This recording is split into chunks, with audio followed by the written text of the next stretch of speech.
Hey everyone, this is Ask a Badass HB, the segment of Heaving Bosoms where we get to hear from you. Join us on Monday, August 17th for part 1 of the Lifetime movie Psycho Stripper. We needed a little break after Pleasure, so we're releasing this formerly Patreon-only content.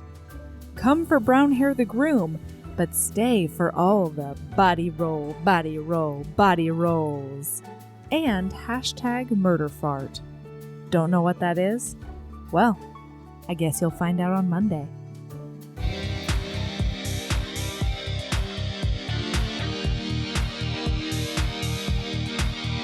And now we've got Liz and Anthony.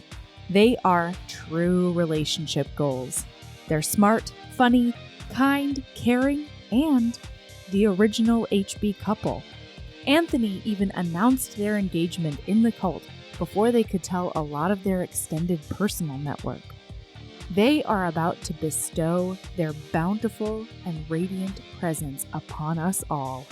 So get stoked!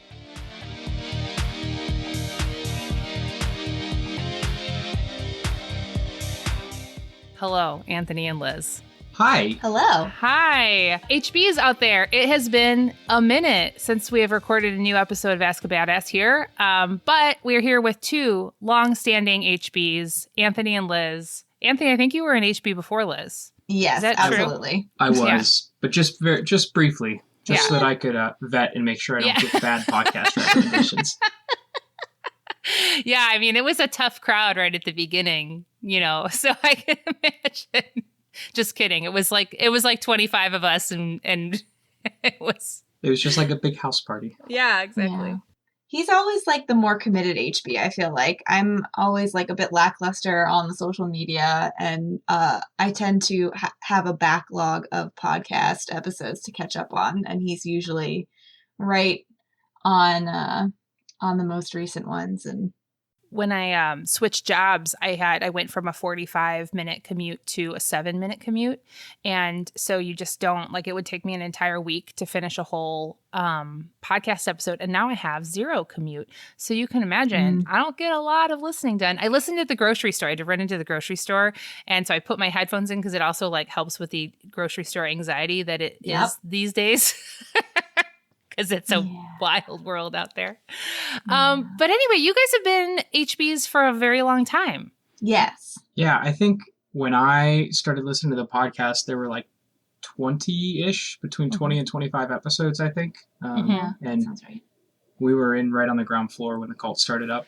Yep. You were also, Anthony, you were on one of our first dudes. I believe that is correct. To join you might have been the first dude. Maybe Michael... Melody's husband, Michael, might have been in there. Yeah, or her brother, I think, got in really early on. Yeah. Yeah, that sounds right. But have you guys been reading romance for a long time prior to Heaving Bosoms, or? So, I mean, maybe that's part of the irony is that Anthony had not read any romance before he started listening to the podcast, but knew that I had been reading romance and really enjoyed it. So that was why he recommended it to me. But I guess I started reading romance maybe a couple years before the podcast. I started reading late in college. Yeah. I feel like that's pretty similar to when I started. It was I was at a summer camp somewhere and you've had those books that were just left or something behind by a counselor or something, and you just find them on a shelf, and then that was the awakening. Sex books. Yeah. Yeah. So and then Anthony, you joined the romance party since listening to Heaving Bosoms? Yeah, for me that was basically my whole on-ramp. I was drawn to the contemporaries right away. So I think the first one that I listened to on audiobook was A Princess in Theory. That was one of the initial 2-parters that they were doing on the podcast, and it worked out really well because I think Melody ended the first part by giving a ringing endorsement for the book and telling everybody to run out and read it before part 2, and so I did. Follow directions. Yeah. I mean, that's really the most important part about being part of a cult is listening to directions. So you're doing a great job. Yeah, I've had a couple of books. I did that with, I hadn't read The Kiss Quotient, before the second part of that book, and I was like, I better go read this because I want to read. I knew it was on my. I'm super cheap, so cheap, and so I like save up my little pennies or my like Amazon like shipping credits. You know, when they give you the credits for doing the delayed shipping, I save all those up and then I buy a book with them. That's smart. That is smart. And then otherwise I do Kindle Unlimited. So anyway, it was like a $7.99 book. So that was a little rich for my blood at the time. Just shows your dedication. I know. I paid $7.99 to not be spoiled instead of saving all my shipping credits or whatever I was doing. I feel like the two of us tend to be very frugal in all things except when it comes to books. And we're like, indulge. It's a book. I don't remember which one I looked at just recently. And it might have actually been Bride Test. I can't remember. But it was like a book was like $13.99. I was like, what is this world? This is not even an actual paper book I can hold. This book is $13.99. Authors out there, don't be offended. It has nothing. This is a reflection on me alone and not on.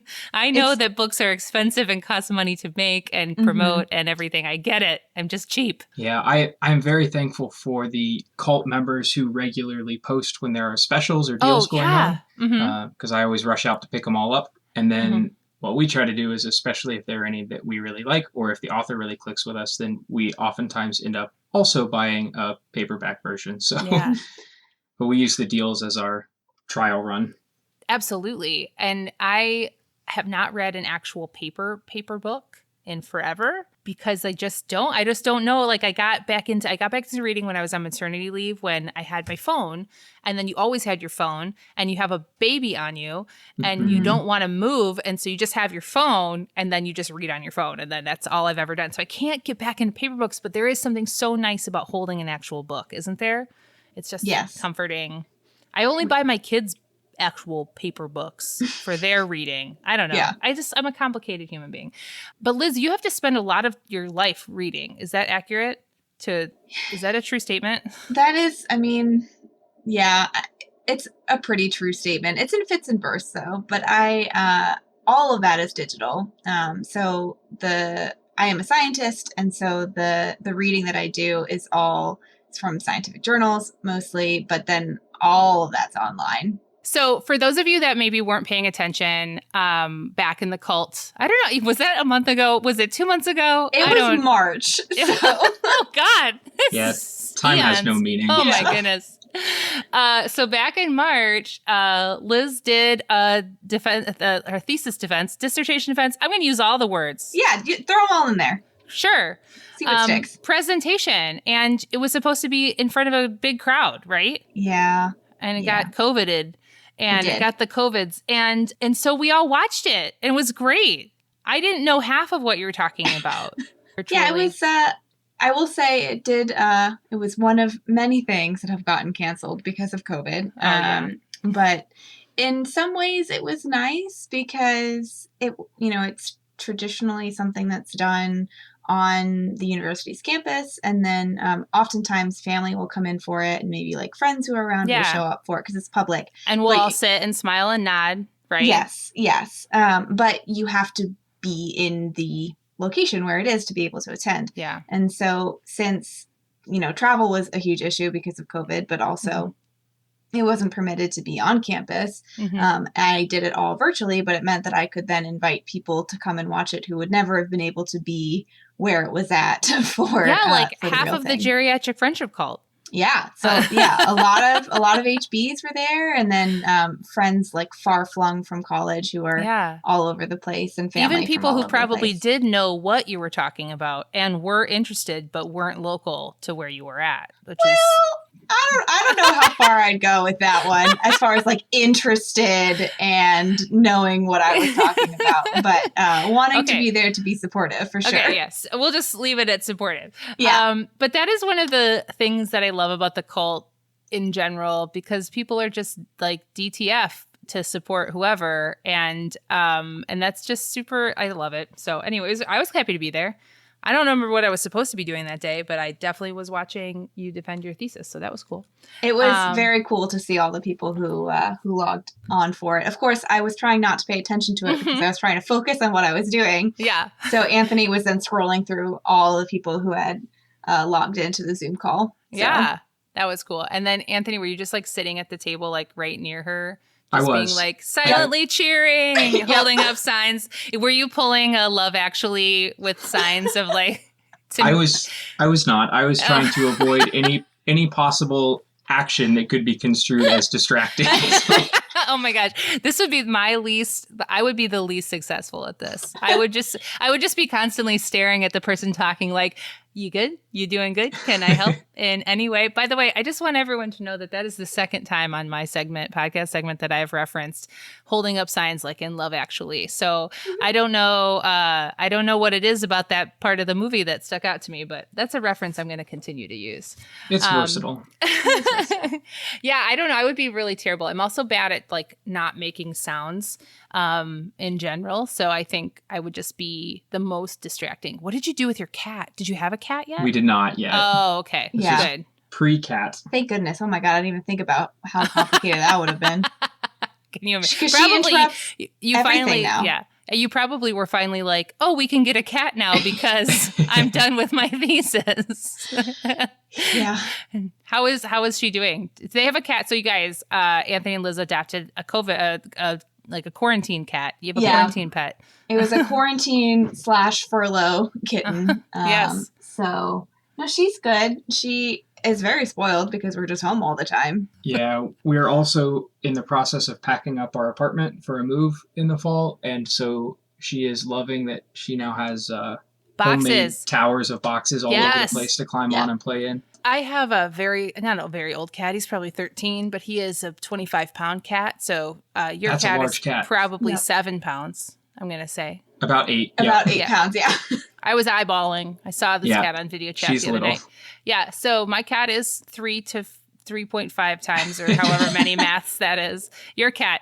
And he doesn't get into boxes because he will not get out of them again. He cannot. He can jump surprisingly high. He will surprise you at the ways that he can jump up on things. But when he jumps down, everybody knows about it because it's like a bowling ball has dropped onto the floor. It is crazy. So he's not into like exploring boxes or anything like that. That's not his style anymore. The box will come to him is more his theory. Yeah, we have a close friend, someone in Liz's grad program who is also a cult member in HB. Hi, Sarah. Hi, Sarah. Hey, Sarah. She has a cat named Oscar who was very large and had to go on a weight loss journey. And Which, because of course, she's also a scientist, she made an Excel sheet. I think we've gone off track, which is not surprising in any way. I'm going to skip to, I don't know, I printed out your survey. In case anyone's new to this segment, I'd send a survey to any prospective people interested. Hey, Minerva, prospective people interested in being on the segment, and it's called the Ask a Badass Podcast Anal Prep Box, and which is now relevant again because Mastered by Her Mates was re-released. So it made its triumphant return. That's a current callback. And anyway, I printed it out, but it doesn't have page numbers, so I don't really remember what order it goes in. So we're just going to go to this part. All right. And it's going to be, what are you guys passionate about? Because it's now new and different and changed from what it is when you filled it out months and months ago. Yeah. So the change was that when we filled it out initially, what I said were my passions were wedding and honeymoon planning. Yeah. Which neither of those have happened. So we've had a slight change in perspective. Yeah. But yeah, I don't know. I was saying earlier offline that one of the great things about quarantine, one of the few great things about being stuck at home all the time is how easy it has been to knock books off my to be read list since we're just here all the time. So I would say that really maybe it makes sense for a reading podcast, but reading has been one of my big passions lately that I've made a big dent in our large pile of backlog of books. What have you been reading right now? I bounce back and forth a lot. So I've been trying to get a little bit into Terry Pratchett's Discworld stuff. So I've been checking some of those books out from the library and reading those. If maybe like you were talking to somebody who doesn't read anything but romance, how would you describe what those books are and what kind of genre they are? So it is fantasy. Yeah. Okay. But it is part fantasy, but part humor. So it's a very dry British humor. And basically it reminds me of if each book was like a long form Monty Python skit that came to life. Cool. In this kind of elaborate fantasy world that he's got set up. So so I've been doing some of those, which are a nice light break from real life. I've been trying to kind of mix in every other book or so with some nonfiction, and particularly over the last couple months trying to dig into the anti-racism reading lists a little bit and trying to use books as my way to engage when I can with that part of what's going on, and then mixing in romance as a little escapism too. And I've been re-listening to the Reluctant Royal series by Alyssa Cole. I like those ones a lot. So do you do a lot of audio books? I almost always have an audiobook in progress. So if there's one that was available from the library, I'm usually listening to that. Or if I don't have anything available, I'll usually grab something from our Audible backlog. But I do them. It's been too hot here to do a lot of running lately, but I do audiobooks when I run, and I do them when I commute, or if I'm just have time to kill around the house for chores. So Liz, what have you been doing? What have you been up to? Because I guess you had said finishing grad school originally was one of your passions, but that's done now. I did that, which I'm very happy that is it weird? Now done. Honestly, not really, just because nothing has really changed all that much for me. I was lucky enough to be rehired by the scientist that I was working for in grad school over the summer, so I had continuous employment. So it's really just been continuing all of my work from grad school. It's just still what I'm doing day to day. But it's nice because it's giving me time to like actually finish projects, because I had my dissertation, which was finished, but then for like the, I don't know, quote unquote currency of science to get peer reviewed published articles out, that takes, it's a little bit more involved of a process. So I'm able to take some of the chapters of my thesis and we're making them into manuscripts to get submitted for publication. So do you have any goals for that, as far as like are you hoping just to be published like one time, or like do you have a specific publication in mind? Or I don't even know how this works. I used to have a science background. Doesn't it sound like I took many science courses, including things where I had to read peer-reviewed science studies, and yet it doesn't come across very well in my day life. Honestly, you're doing great. You're asking the questions. So where oftentimes my family is just like, cool, science, microscope. Don't know what other words are. I feel like anything can be accomplished with enthusiasm. So, like that's just what carries me through. Yeah. No, but to answer your question, I do have one like primary research article where I'm first author published already.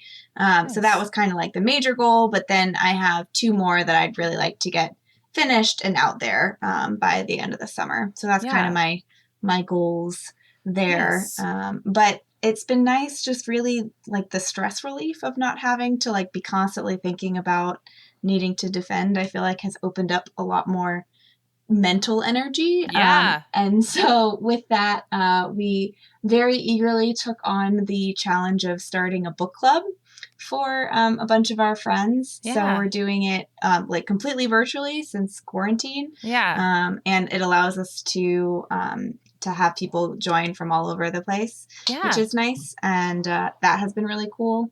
What's your book club reading right now? Right now we're reading The Power by Naomi Alderman. Cool. If you were going to describe that book to somebody that only reads romance, what would that be about, and maybe what genre is it?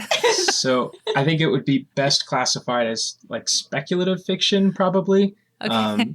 It's a world in which all of a sudden something triggered a genetic change in humanity to where women, starting with like teenage girls, I guess, and then older, got the ability to like emit electric shocks from their hands. Isn't there an X-Man like that? Probably. I don't know all my X-Men very well. Who's Gray?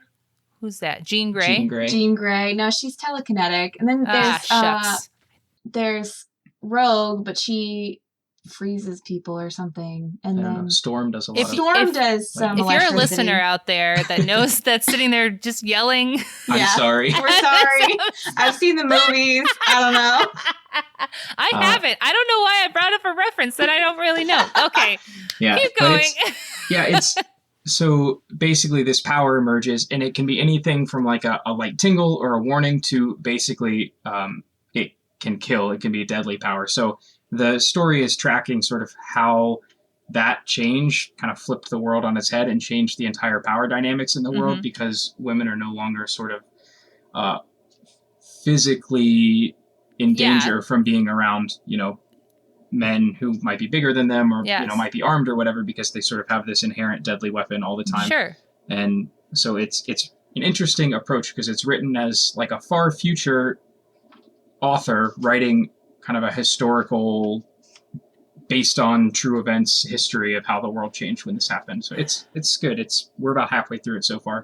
That sounds really great. But it's good for somebody that might read something that's not romance. Yeah, I will say, so Anthony spent all this time talking about like all the different kinds of books that he's reading at any one time and that he generally appreciates. And I generally stay in my lane. So it's like romance, where like for a long time I was only reading historicals and like generally only like Regency historicals. And then was it because it wasn't trashy if it was a historical? Because that's why I read historicals for the longest time. It was because I was like, this is history. I am reading facts right now. Okay. I don't know. Maybe it was partly that. It was partly like an escapism element. Yeah. Like, for sure. I currently still don't really like reading anything for the most part that's contemporary, just because I'm like, it's like my you don't want to world. read about like someone going to Target or whatever. I get it. Yeah. I totally get it. And like, so before I went to romance and sort of broadened my horizons in that direction, it was like all fantasy or sci-fi all the time. And so like that like hardcore escapism element where it's just like, it's never like our current world and universe was sort of a cornerstone to what I was looking for in reading. So I needed to stick with that at least a little bit with the historical context. Absolutely. But I'm trying to use book club to broaden my horizons a little bit. And so we try to do a different genre each time. Do you guys have any lady loves? Yeah, so we have been stuck at home forever, which is not always conducive to doing a lot of fun things, but especially at the beginning when it was still cold outside, we were enjoying doing a lot of just nights crashed on the couch with reading or making a fire and making mixed drinks and watching some Netflix or whatever. So we were trying to make the most of time at home. So I guess that's my lady love, is trying to enjoy your space even when you are stuck there and can't leave it. My cocktail game is top of the line right now. I have embraced the cocktail game being quarantined, just so you know. I made watermelon margaritas the other day. I feel like we need you to teach us. Yeah, I feel like I need instruction. We're pretty basic. It's one of those things when you have a lot of time, you know what I mean? Where you're like, I mean, why can't I just puree this whole watermelon? You know what I mean? What's stopping me? So Nothing. Literally nothing. Liz, did you have any other good ones? I don't know. I feel like my lady love is sort of always like reaching out to like friends or family that might be further away or that you don't talk to too often. I feel like it's with quarantine, lots of people have been doing like group happy hours or like family group calls and things like that. But it can sometimes be a little chaotic having a lot of people on a call. And I've really been loving book club for getting all of our friends all over the place together. But again, that has like a focused intent, and also it's like a lot of people.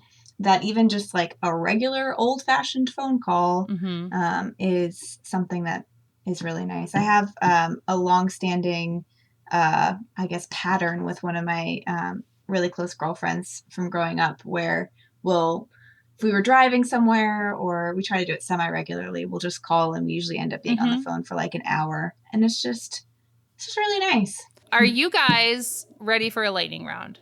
Yes. Well, maybe. I mean... I'm as ready as I'm going to be. As any of you guys know that have listened before to this segment of the podcast, this ain't no lightning round. I've never been lightning. I don't know what it is. It's just, we'll call it a lightning round because that's a familiar term people know. Let me ask you questions in a semi-quick order. Okay? And what I'm going to do. Sounds perfect. Okay. Liz, do you have a favorite trope?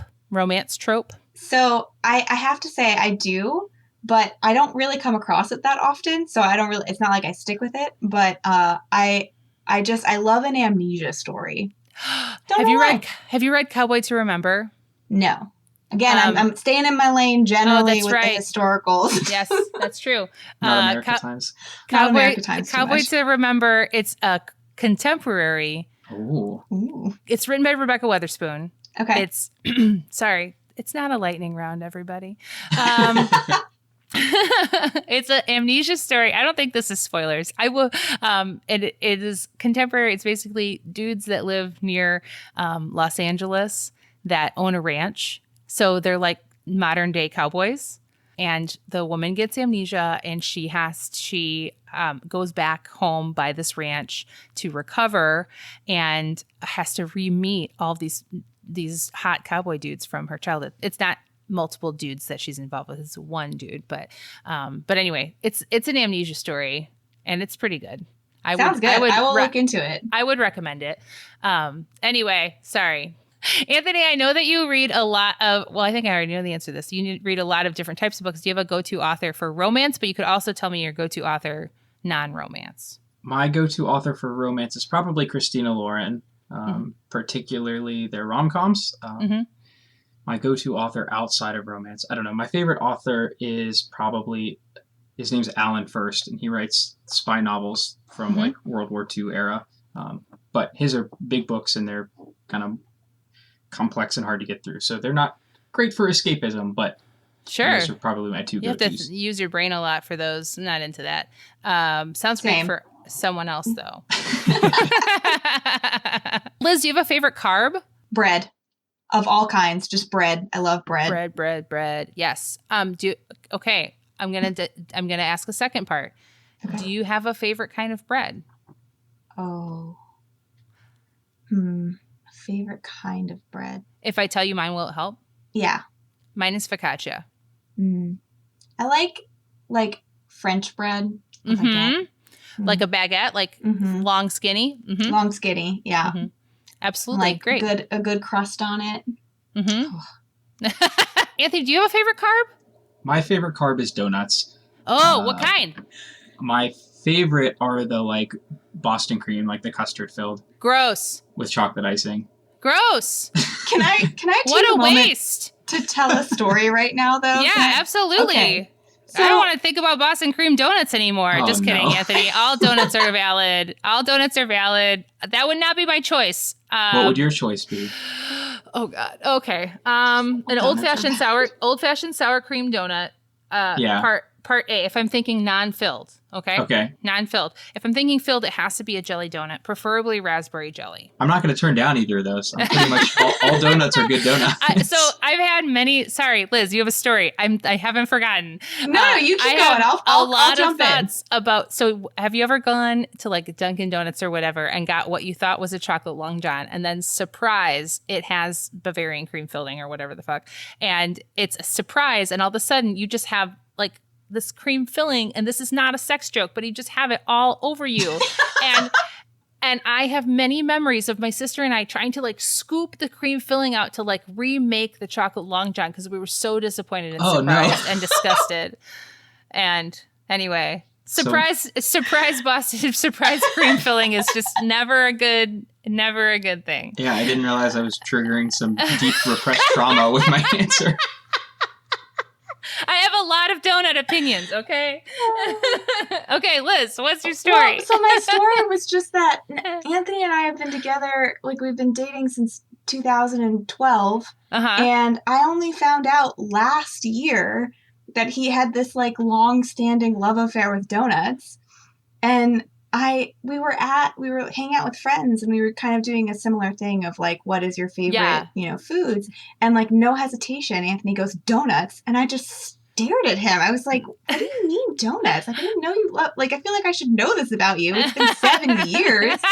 And I'm like, you never have any donuts. And he's like, yeah, because I'm trying to like eat well. And if I have one donut, I'm going to have like a dozen donuts. A dozen donuts. Yeah, absolutely. I totally get it. I was floored. I had no idea that he loved donuts so much. I can't let myself indulge that love all that often.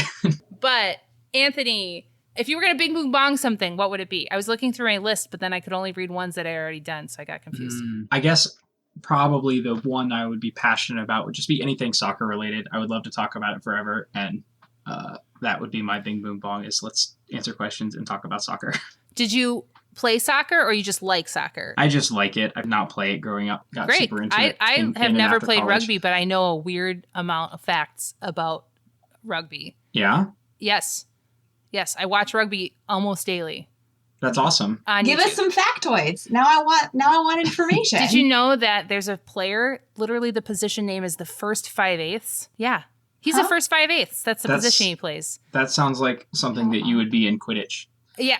And then like the number on the rugby jersey, it's like 1 through 15, and the 15 is the position number. Okay. And so like if you're a 15 on one team, you would play a 15 on the other team. You don't get to choose your number. Mm-hmm. So I thought that was really interesting. Yeah. I still haven't really figured out what the purpose of a scrum is. It's like how they restart play. I know it's a thing. I don't really get like what the goal is or why they do it. I think it's bonding. Just like, yeah, like just I want to put my head next to another dude's butt. Just for a sense of intimacy. Yeah, exactly. It's like a team. It's like a team building exercise, I suppose. Anyway, those are my very small on the spot factoids. First 5/8 though, isn't that a weird one? There's weird. also like 3 or 4 different types of rugby. Mm-hmm. Like you know what I mean? Like different league like rugby, leagues. and there's Super sets like super 15s or something like that, and then there's 7s, which is like it's really fast paced. It's only 7 players. They have a smaller field. Those are, I could keep going. I read a lot of rugby books, and then I watch a lot of rugby. And let's be honest, it started out as just my interest in hot dudes, but you know, it has expanded from there. Liz, do you have a favorite smell? No. Probably something floral. I guess it would probably be something floral. It's your go-to candle choice. Yeah, I like lavender, like jasmine flavored. Oh, jasmine's scented, one of my scented. favorites. Yeah. It's definitely one of my favorites. Okay. Are you guys ready? I don't know. Yes.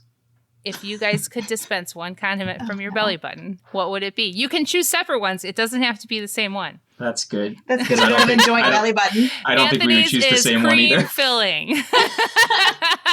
Just kidding. I think mine would probably be buffalo sauce. It's very versatile. You can go on a lot of stuff. Spice up any meal. So is it like horseradishy? Like I've always tried to pinpoint what makes buffalo sauce different from other sauces. Is it horseradish? I don't know. It's like basically just butter and pepper or whatever pepper flavors. The spice is a pepper base. Yeah. Huh. Who knows? Rather than a horseradish base. I don't know. I'm not sure. I've always it's different. Not buffalo sauce. We just got a whole series of sauces from this company, Dave's Hot Sauce, and one of them is a garlic red pepper sauce, and it is very, very good. It's like good. It's like slightly spicy, maybe, but not really spicy. But it's just really flavorful, and it is very yummy. Okay, Liz, what would it be? I was hoping you forgot about me. No, I know an elephant never forgets. I guess I don't know. It'd probably be barbecue sauce. Okay, what kind? Versatile. There's kinds. I don't know. Yes, girl. There's white barbecue sauce. There's mustard base. There's honey barbecue sauce. There's like the North Carolina style. I don't know. What's the kind that we buy? That kind. It's just like a little tangy honey barbecue, I guess. Yeah. Great. What we buy. Yeah. Great. I don't know. I'm useless. I'm not a condiment person. Me, honestly, me either. Too much. Ketchup though. Ketchup. I get like harangued all the time because I don't even generally choose to put salad dressing on my salad. Me Not either. Because of like a diet thing. Most of the time, yeah.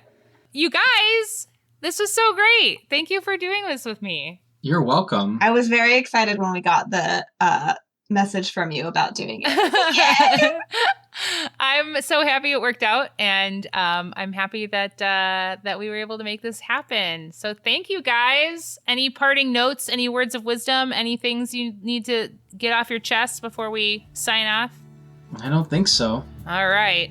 Well, keep being a badass and love yourself as much as you love heaving bosoms. Yeah. Will do. Yeah, that.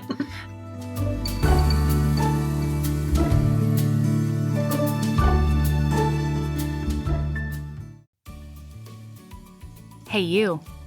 Yes, listener, you. Are you loving the show? If so, please leave a rating and review in your podcast app. The 90 seconds you take to say something nice not only helps new people find the show, but it makes me super smile over at HBHQ. Also, I've had a few people ask, and the answer is yes. We are still doing the 5-star bribe. If you leave us a review with 5 stars, then we'll do whatever book you want. We're real deep into the list, though, so it might be a while. Lilas! Okay, back to the show.